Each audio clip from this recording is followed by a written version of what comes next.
बिसोरखौ प्रत्येक रबिबाराव जोंनि बिसाफ्रा सोलोंनो मोनो सासे सानडे स्कुल फोरोंगिरिया ओरैबादि दुखुजों गावनि दुखुखौ प्रकाश खालामदों आरो बियो सैथो बिथांनि बुंनायखौ आङो सैथो होननानै आङो गनायदों आरो आं गोथौ गियान मोनदों बिथाङा मण्डलियाव जेब्ला मेन सार्भिस जादों दुखुजों बियो गसंनानै एनाउन्स होदों बेबादि बुंदों अनजाग्रा बिमाफोर बिफाफोर इंलिश मिडियामाव फोरोंनोब्ला फिसाफोरखौ हाखु दाखु टाइम बादि जाहोयो गानहोयो लोंहोयो साखा खबब्रै गारिजों दोनलाङो साखा खबनैजों दोनलाङो साइकेलजों दोनलाङो हाखु दाखु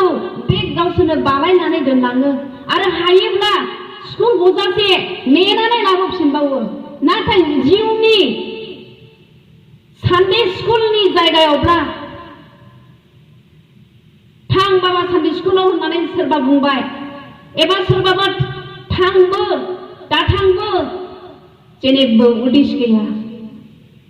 बे बिषयखौ बिथाङा बुंदों आरो गमामायैनो सैथो जों गासैबो बिमाफोरनि गेजेराव जोंहा फरायनाय इंलिश मिडियामाव फरायनाय फिसाफोर दङ इंलिश मिडियामाव फरायनाय फिसाफोरखौ जों ओरैबादि जोथोन लायो नाथाय जेब्ला बर' मिडियामनो एसामिस मिडियामनो जोंनाव एकदम जों हगारबाय जायफ्रा सरकारनि एमप्लयफोर फोरोंगिरिफोर बेचाराफोर मोनसे स्कुलाव सानैल' टीचार 200-100 स्टुडेन्ट सोरखौ मा फोरोंथ्र'नो आरो समनि गेजेराव पेन्सिल गैयालाबानो फैगोन बेबादि रोखोमै जोंनि बे ख्रिस्टियान समाजा दं आरो जोंनि ख्रिस्टियान न'खराव इसोरनि बे गेदेर दोहोना गोमालांगासिनो दङ जोंनि फिसाफोरनि जिबनाव इसोरनि बाथ्रा गैयैखाय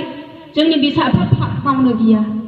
आरो जायफ्रा दिनै हागौ मावथावै पाप मावदों जोंनि न'खरफ्रा बिथांमोनावबो जिउआव इसोरनि बाथ्राया आंखाल जानायखाय दिनै पाप मावदों आंनि न'खरा ओरैबादि जायगायाव सना बिजनेस खालामदोंमोन होननानै आंनो खोन्थादों इसोरा बिथांनि अनसुलि बिमानि गेजेरजों गासै गोग्लैनो गोनां पापनिफ्राय बासायनानै लाखिदों बे गल्ड बिजनेसाव सना बिजनेसाव आरो प्रेसियास स्टन माने दाम गोसा अन्थाइ जायगायाव बिथाङा थाहैदोंमोन बेयाव गेदेर बिजनेस मानसिफ्रा थाङोमोन थाखा थफ्ला बानानैसो थाङोमोननो आरो बेयाव ओरैबादि समायना रमायना सिख्लाफोरखौ दोनोमोन जाय जेरैखिया रंजाया मानो नाथाय आंनि न'फाङा जेब्ला मानसिफ्रा बेबादि पापाव गेलेदों बियो हाग्रा खनायाव थांनानै बाइबेल फरायबाय थायोमोननो आरो आर'ज खालामबाय थायोमोन माब्लाबाबो बियो पापाव गोग्लैयाखै दिनै बेबादि दा आंनि न'फाङा साब्रै गथ'नि बिफा जाबाय दासिमबो गावनि बिमाखौ बियो बावा बिमा दिनै थैनानै थांबाय सेवनो रोङै दोहोनखौ बिसानो सोरजिनानै गालांबाय आरो दिनै इसोरनि बोसोनखौ बिथाङा मोननायखाय इसोरखौ गिनो रोंनानै दिनै इसोरनि दास जानो हाबाय आं खावलायो ख्रिस्टि अनजाग्रा बिमाफोर एबा नानि गोलैमोन जोहोलावफोर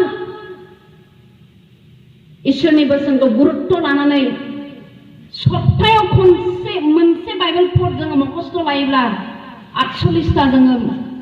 बोसोराव 48टा जोङो मखस्थ' लानो हायो जुदि इसोरनि बाथ्राया जोंनि व्यक्तिगत जिबनाव जोंनि न'खरफ्राव जोंनि समाजाव मण्डलियाव आंखाल जायोब्ला जोंनि समाजा जोबोद गिथावथावआव दङ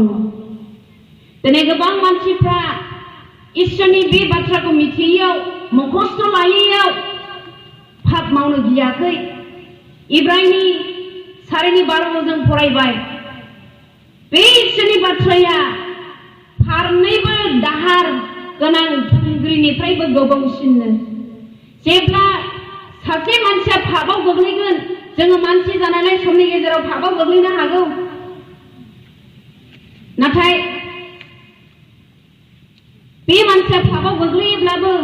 बेनाव मोनसे रिपेन्टेन्स उनुताप गोसो गाबखांनाया फैगोन मानोना फारनैबो गोबाव जाया गोसो सिङाव बिनियाव मोनसे उनुत्थाबा फैगोन मुगैखांनाया फैगोन गाव बहा दं बेखौ बियो थाल लानो हागोन